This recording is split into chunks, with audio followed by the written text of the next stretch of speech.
When we view humans and our abilities and qualities as malleable, as things that we can develop, then we tend to take more risks. We try things that we haven't done before. We persevere more when we make mistakes or when we experience failure. We try again. We ask for help. We try different strategies. Hello, everyone. This is Barbara Humpton, CEO of Siemens USA, and thanks for listening to the Optimistic Outlook podcast. This is our last episode of 2021. And like last year, I wanted to end the year by stepping outside of our infrastructure conversations and using this time a little differently. You might remember last year I had on the poet Maggie Smith to discuss her best-selling book, Keep Moving. Maggie shared with us an important concept we really needed during the most difficult days of the pandemic in the US. That when we're faced with challenging times, we don't have to limit ourselves to figuring out how to get through it. Challenging times can make us stronger. And as we say on this show, moments of intense disruption provide the greatest opportunity to shape the future we want. So the guest I'll bring on today, Eduardo Briceño, brings a perspective that I believe is right for this moment as we look ahead to 2022. It's really clear right now that it's not possible to go back to how things were. We have to go forward. Not to mention, 2022 will mark a historic moment for America's infrastructure, thanks to the passage of the bipartisan infrastructure law. But it's not only about investment and technology. We need to think about building infrastructure differently than we have in the past, to come up with an innovative way to do things more sustainably, more equitably, and more efficiently. So what Eduardo will teach us is that our ability to go forward requires what's called a growth mindset. He's one of the world's leading experts on cultivating growth mindset cultures. And after hearing him speak at our Siemens Business Conference, I invited him on the podcast so we could dig a little deeper. Eduardo, thanks so much for joining the podcast. It's great to see you again. Great to see you, Barbara. Thanks for having me. Absolutely. I want our audience to come away with a clear understanding of what growth mindset is and how they can put it into practice. But first, I want to have them get to know you a little bit more. When did you first become aware of the term growth mindset? And what led you to immerse yourself so deeply in the subject? Sure. So this was almost 14 years ago in 2007, when I met Stanford professor Carol Dweck. I was a graduate student at Stanford, and I had gone there in search of a career where I could develop a sense of purpose and meaning and contribution. So what had happened is a few years prior, my wife, Allison, who we've now been married for 22 years, but at the time we've been married for only a handful of years. And in those handful of years, she had switched jobs a couple of times. Like every year or two, she would switch jobs. And she had found some interesting jobs. She had worked at a private equity firm, at a media advertising firm, at a TV station. But then she switched to become a public school teacher, a second grade bilingual teacher in East Palo Alto. And when she did that change, I saw an incredible change in her. Like she found a sense of purpose and a sense of meaning in her work that made her life and her work so much better. I wanted that for myself. And I went to her classroom. I saw her interact with the students and the parents. And I was like, wow, I definitely don't have this and I want this. And she's still an educator. She's a professor of education. And so at the time, I had spent a couple of years in investment banking and 5 years in venture capital in Silicon Valley, investing in technology companies. And I had learned a ton. I had had a good experience. But I came to realize that these great companies were going to get funded whether or not I was working in venture capital. So my existence wasn't actually making a difference in somebody else's life. And I also felt like I wasn't a valuable advisor to the entrepreneurs. Like I was sitting on boards, expected to give advice to CEOs. And I was very inexperienced. I had never worked at a startup before. And so I felt inauthentic. I felt like a fake, and that was creating stress for me. So I said, this is not how I want to live. So I'm going to go to grad school to find something where I could really feel like I'm making a contribution to other people. And at the same time, Carol Dweck had researched growth mindset for almost 3 decades at the time. And she had seen the power of growth mindset. So she wanted to put it out into the world and expose the world to it, to what she had found. And so she had published her seminal book, Mindset, the prior year. It's called Mindset, the New Psychology of Success. It became a great bestseller after that. And she had developed a program with some colleagues to teach a growth mindset to students, to middle school students. And she connected it with a classmate of mine doing networking, and they connected us. So we started meeting every 2 weeks to get to know each other and to explore what we could do together. And when I read Carol's book, it really changed my life. It gave me so much insight about how my fixed mindset had gotten in the way of my goals in my past, how, I had limited myself and I had been fearful of taking risks, whether interpersonal risks or, risks in sports or risks at work. And that had prevented me from growing faster and from being able to achieve more and to contribute more. And so this is very powerful for me, and I wanted to help other people come to these same insights. And I wanted to help schools and organizations develop these growth mindset cultures that she was finding was so powerful. And so that's what I've been doing ever since. Over time, I was asked to do more and more public speaking, and that's now what I do 100% of the time. But I'm very lucky and privileged to be able to do this work because it's something that I am passionate about. What a great story, discovering your passion. But you've heard recently, and I'll share this with our listeners, that at Siemens, we've made this growth mindset truly one of our 4 strategic priorities. And I've been using my own definition of growth mindset. I always talk about the fact that if a person has curiosity and initiative, then they have all the tools they're going to need to really build a lifelong career. But I'd rather learn from you, and having heard you at the Siemens Business Conference, learning about the true definition of growth mindset. Would you take a moment and make sure that we all hear that definition? Sure. And I think, curiosity and taking initiatives are wonderful things. They're a very important part of my life. And I agree with you that they are keys to success. What we mean by growth mindset, so growth mindset was something that was discovered and coined and defined by Carol Dweck in the 1980s. And what she defined it as is the belief that our abilities or qualities are malleable or changeable, things that can be changed. So basically, it's the belief or the perspective that people can change, or that we can improve, understanding that in order to improve, we have to change. We can't get better without changing.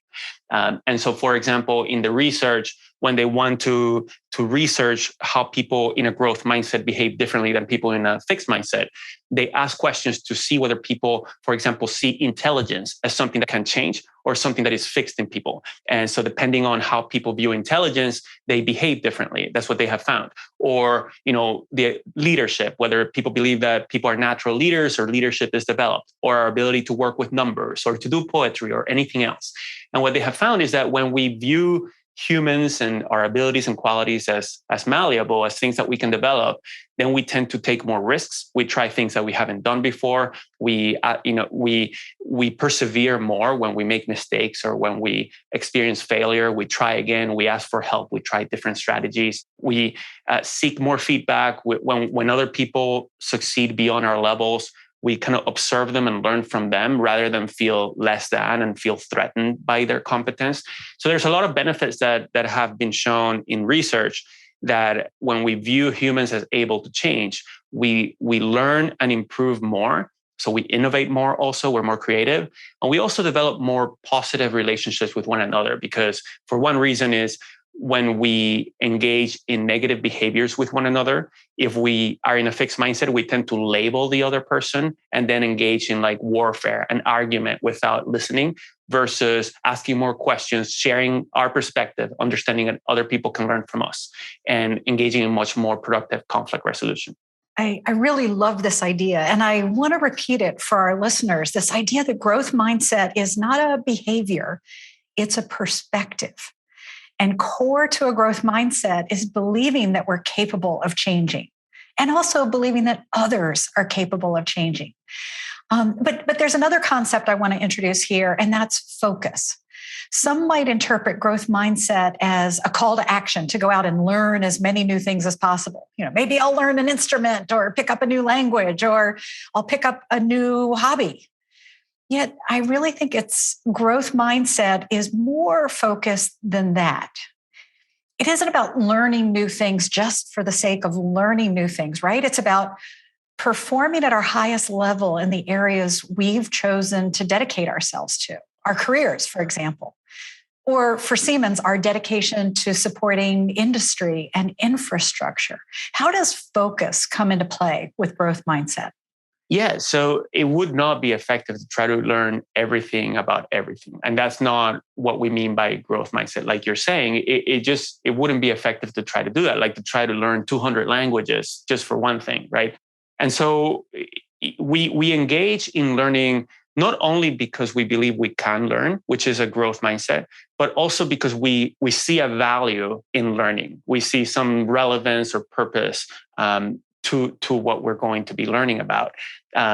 So a growth mindset is necessary, but not sufficient to engage in learning. We also need to find relevance or value, and we also need to know how to learn. And so, for example, in our work, like you said at Siemens, you're dedicated to supporting infrastructure. That if you want to help improve infrastructure, you probably want to learn about things that are relevant to that, like the things that you explore in your podcast, right?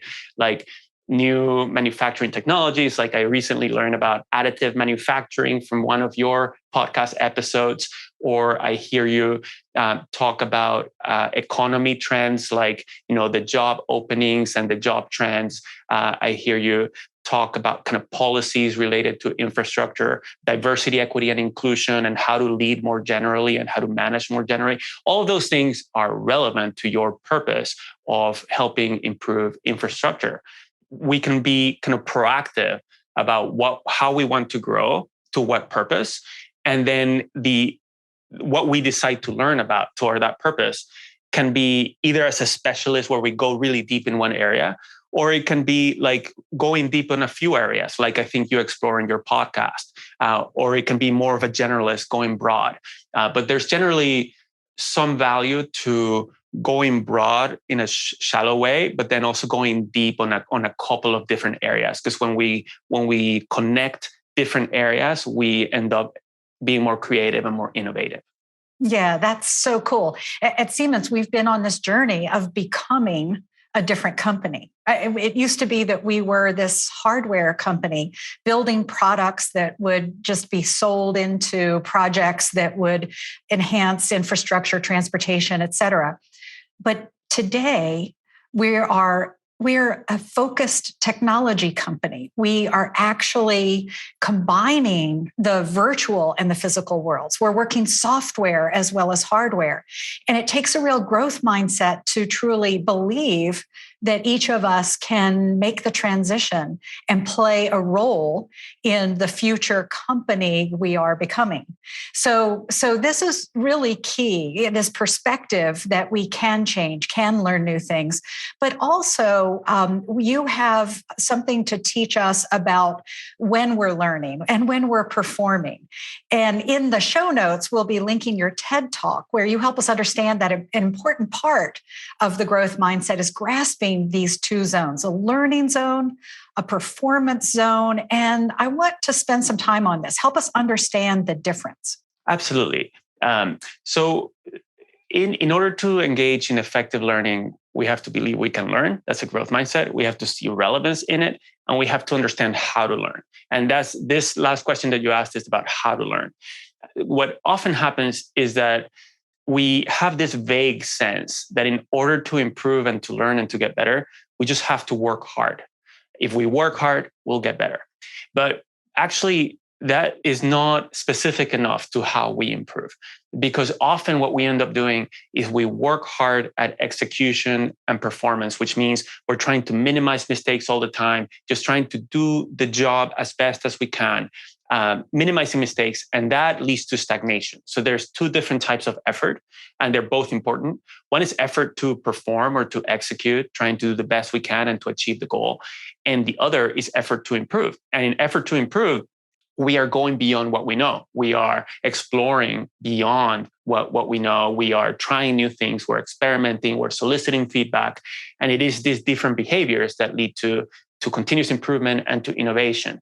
And we need to engage in both of those in the workplace in order to perform and to improve. And ironically, what often happens is that in work and in life, we're we're engaging in chronic performance. So we're always in the performance zone, always trying to minimize mistakes.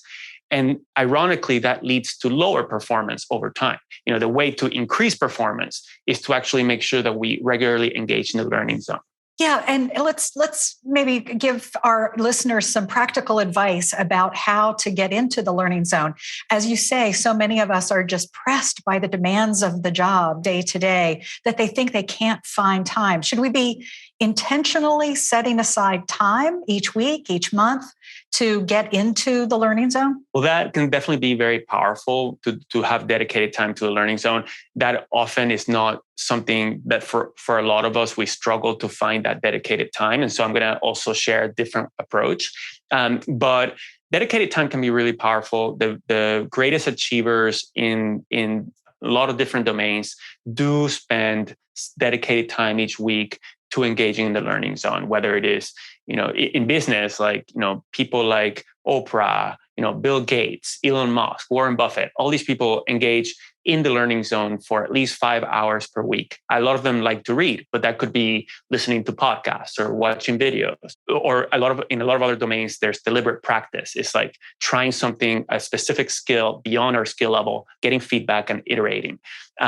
So dedicated time in the learning zone is really valuable, but I think a greater opportunity in the modern workplace is to, instead of to block large blocks of time to dedicate to the learning zone, is to change the way we work, to change the way we go about doing our work on a daily basis. Because the reality is that we can engage in the learning zone and in the performance zone at the same time. We can do our job and achieve our goals in a way that's also going to lead to improvement. So how do we do that? We do that first by taking on challenges, doing things that we haven't done before. That's going to lead us to need to figure out ways to learn how to do those things, right?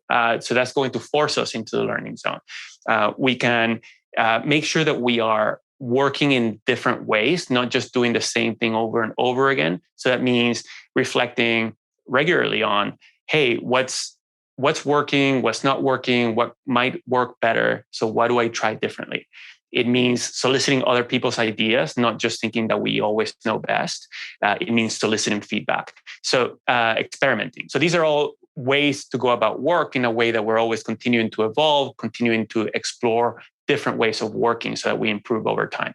I have the privilege of getting to learn on the job. And this is a moment of learning for me. I'm actually in the learning zone as we have this conversation, at picking up things that I'll be able to put into use as I change the way I interact with my team. So this is really powerful, this idea that this isn't necessarily just about setting aside time. And if I can comment on that, Barbara, sometimes we have this idea, or many people have an idea, that the learning zone is for people who are less capable, right? So they're the ones who need to improve. But in a growth mindset, we think that everybody can always continue to improve, right? So Olympic gold medalists who are the best in the world, they wake up the next day working to continue to get even better, even though they're the best in the world. And if you think about, for example, coaches, right? When Eric Schmidt used to be the CEO of Google, he was, one of his board members, John Doerr, said, "Hey, you need a coach." And Eric said, "I don't need a coach. I'm really good."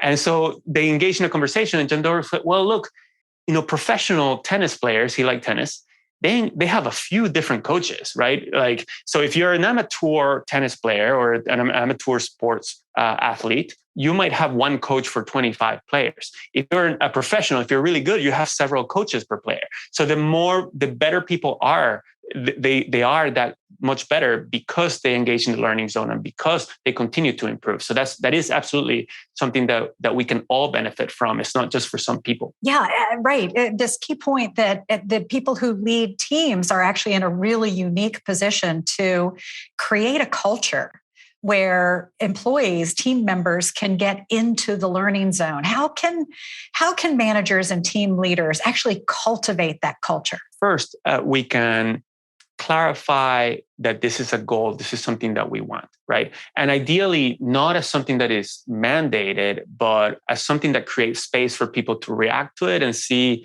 if it's something that's resonating, and for them to give perspectives, share what they need from one another in order to improve. So, for example, a leader could share this podcast conversation between you and me with all the teammates. Say, hey, I want everybody to listen to this conversation. And then we're going to have a meeting and we're going to talk about where this resonates and whether we, how we're doing with regards to the learning zone, what people see as opportunities, and do we want as a team to invest more in becoming better at engaging in the learning zone regularly, and create space for people to share their perspectives and what they learn, what they need from one another. And what we find is that this really lands well with people. People want to do it. And so when they have a choice and they also have a space to raise their ideas and their concerns, then that becomes a lot more effective than just a manager kind of dictating it or managing or kind of just saying this is what we're doing and nobody else has a voice. So that's one thing. It's like making it a priority if that's something that the team is on board with, which we find they always are. Second, clarifying what systems and habits are we going to use in order to improve over time. So what are we going to actually do to engage in the learning zone? For example, do we want to engage in more experimentation? Do we want to engage in more, empathy interviews with customers? Do we want to solicit more feedback from one another? Do we want to change the conversation in our weekly meetings? Do we want to insert a specific topic into those meetings to share what we've learned recently, for example? So what are we going to do? And putting those systems and habits and tools in place. And then third, and very, very important, is model learning. Like you just talked about, that you learn through this podcast and interviewing people. And that's something that, I learn every day from listening to your podcast and other podcasts and soliciting feedback. Every time I do a session, I solicit feedback from people and I learn from that so that I can do it better the next time. But when we, as leaders, we need to model learning, because often we engage in learning in private behind closed doors in our office or at home where people don't see us. And they don't realize that we engage in learning because we might act like know-it-alls in front of them. We might feel like as a leader, I need to know the answers. I need to be decisive. I need to be sure of myself. And when we behave like that, even if we're saying that learning is important, if people see us act like know-it-alls, they're going to emulate our behaviors. Our behaviors are going to act to speak louder than our words. And so we need to say learning is important, but also show it and say, solicit feedback. Soliciting feedback from the people we lead is super important. Sharing what we're working to improve, asking for their feedback along the way, doing these types of behaviors. Yeah. Having these systems and then modeling really helps people come along. We often are in situations where the performance really matters, and yet there are times when we have to think and reach. We gave the example at the Siemens Business Conference of a team in mobility who needed to bring new technology to the table in order to win a contract that was absolutely critically important to us. And that team, their management actually modeled the learning zone for them, gave them the safety net that enabled them to be bold. And of course, that's what it took for us to reach far enough to win the contract ultimately. So these sometimes it can be important to our performance actually to be in the learning zone, as you say. Now, it seems we've been thinking a lot about customer impact.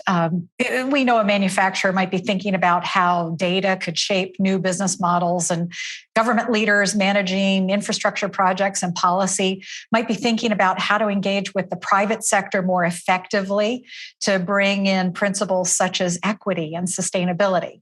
We know we can't just repeat what's already been done. We need to be able to anticipate customer needs and develop innovative solutions that take us forward. So what advice do you have for us? What are some of the core habits people can practice on a daily basis to stay engaged in growth mindset to deliver customer impact? So different core habits can be more applicable to different domains and different skills. But I'll share one that is universal. But for example, in that mobility example, this team took the challenge of doing something that hadn't been done before, and that meant, learning about new things and experimenting, trying new things to see what worked, what didn't work, what we could learn from those things. And as a result of that, you came up with a mobility solution that, is carbon neutral, is better for the environment, is better for people. And you are creating the world that you want to see, and that's what it takes. It takes going beyond what we have done before. So taking on big challenges is one. Soliciting feedback is maybe like the most powerful habit in the workplace, whether we're soliciting feedback from customers or from our colleagues. That's something we want to be doing frequently and broadly. So for listeners who are not soliciting feedback at least twice a week, I encourage you to work to make that a habit.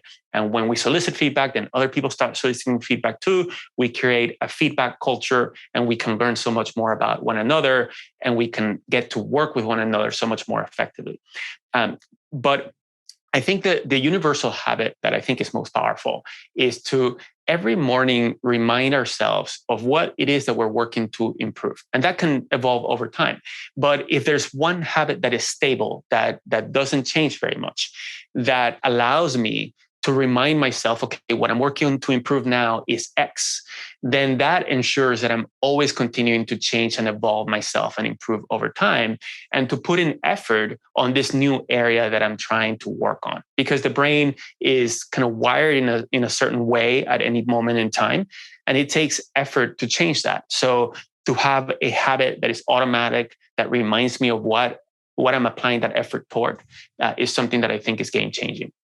Eduardo, last December, we had on the poet Maggie Smith, who taught us that optimism can be learned. She herself says she was born a pessimist. And then she turned to optimism, not just to get through a difficult time in her life, but to actually come out of it stronger. And there might be people listening or watching who get sort of stuck in the performance zone, or who have what you've called a fixed mindset about their own abilities. Can growth mindset be learned, Eduardo? And where does someone start? Absolutely. So a lot of research shows that we can develop a growth mindset, and at any age. Sometimes we might have a tendency, a lot of us, to label other people as a growth mindset person or as a fixed mindset person. That reflects a fixed mindset on our part. We're thinking that they're fixed the way they are. In fact, mindsets can change. And like Maggie, and that was a great episode. I enjoyed listening to it. I grew up as a pessimist, and I also grew up in a lot of ways in a fixed mindset as well. And so, one important step it can be, I encourage for people who haven't read Carol Dweck's book, Mindset, to do so that we understand what mindset is, and what it leads us to do is to reflect and to increase our self-awareness on where our fixed mindset is getting in the way of things that we care about. So once we realize, okay, here are areas of mind, and we all experience fixed mindsets part of the time. It's part of being human. And so once we become more aware of when we're in a fixed mindset, how that's affecting us, how that's creating self-fulfilling prophecies, then that gives us the motivation to work at it and to change. And that makes us more effective at change. And in order to develop a growth mindset, then we can think about, okay, what do I want to improve? What do I want to change in myself? And then research, can that be changed? Like, are people who are really good at this, have they worked to develop that? And how have they developed it? So when we research effective learning zone strategies or effective learning strategies to become really good at something, whether it is sales or empathy or conversations or numbers or analysis or whatever it is, then learning what those learning strategies are and trying them, then we realize that they work, right? We actually get better through using these strategies. And so that changes our mindset, that then we realize, oh, this thing that I used to think is fixed, it was fixed because I was making it fixed. I was not engaging in learning zone strategies because I thought that I couldn't change. So of course I wasn't changing. Now that I'm behaving differently and I'm trying to improve, I see that I can improve, and that changes our mindset. And then that accelerates our growth. Yeah, the key is exactly the same as in so many topics we've been talking about here. It's times of disruption that give us an opportunity to drive change. I mean, for a lot of us who perhaps are in a fixed mindset, the disruption of COVID or the disruption of the societal unrest we've been going through has really really shaken us out of our old comfort zone, gotten us to think differently. Now the question is, what do we want? And if we can truly envision what we want, then we can recognize the steps and the opportunities that will actually get us there. I love to ask each of my guests, imagine a future where you've been successful in deploying this wonderful thing you've been working on. Tell us what the world in the future looks like if we all embrace a growth mindset. Oh, that would be a future world of learners, and a world of learners is a much better world. Like we would be exploring a lot more. We would be discovering a lot more, asking more questions, learning more about one another, experiencing wonder and awe a lot more, and becoming more adaptive in a complex and fast-changing world, and also creating the world that we want to see. Taking risks and being innovative, like you're doing, in the mobility business and in your other businesses. So a world of learners is what it would be, and this is something that we can actually create. Like each of us has the power to cultivate ourselves as a motivated and effective learner. And when we do that, when we're successful at that, it actually changes our world. It changes our life. We are learning more about other people, developing deeper relationships with them because we are sharing more that they can learn from, and we're asking more questions and better listening to them. So that leads to better and deeper relationships. It leads us to take more risks and to grow more, so to be able to contribute more in our work and in our personal lives. And that's something that is absolutely kind of within our power. It's also in our power to greatly influence our team, so we can share what we're learning here with our teammates and collaborate with them to create a world of learners within our team. And we can do the same thing within our organization. And I'm so excited that Siemens has identified growth mindset as one of your 4 key strategic priorities. Lots of other companies have also identified that. So I actually think, this future vision of a world of learners is very achievable, and we're all working on it. Siemens is working on it. Lots of organizations are working on it. And that's what makes me optimistic about the future. We can actually create a better world, and it is within our power to do so. Well, count me in. We're going to need this growth mindset to address all the challenges ahead, but we're in very capable hands. Thank you so much for your help with this topic today, Eduardo, and I look forward to seeing you soon. Thanks, Barbara, for your podcast and all you do. I look forward to seeing you soon. So I want to direct you again to our show notes to access Eduardo's TED Talks. You'll also find a blog post I wrote recently about the possibilities ahead as we make bold investments in America's infrastructure. I look forward to introducing you to more guests in 2022 who will help us see the full range of opportunities as we innovate across rail, the power grid, electric vehicles, and manufacturing, and as we accelerate climate action, and as we use technology to reinvent the nation's supply chain. And I hope you'll take some time to give me some feedback. I really welcome your posts, your comments, tweets, any way that you want to reach out and give me feedback about how to make these podcasts ever more effective. I wish you and your families a safe and happy New Year. And as always, I thank you for listening. Thank you for tuning in. Subscribe on your favorite podcasting platform or to the Siemens YouTube channel. And for show notes and more, go to siemens.com/optimist.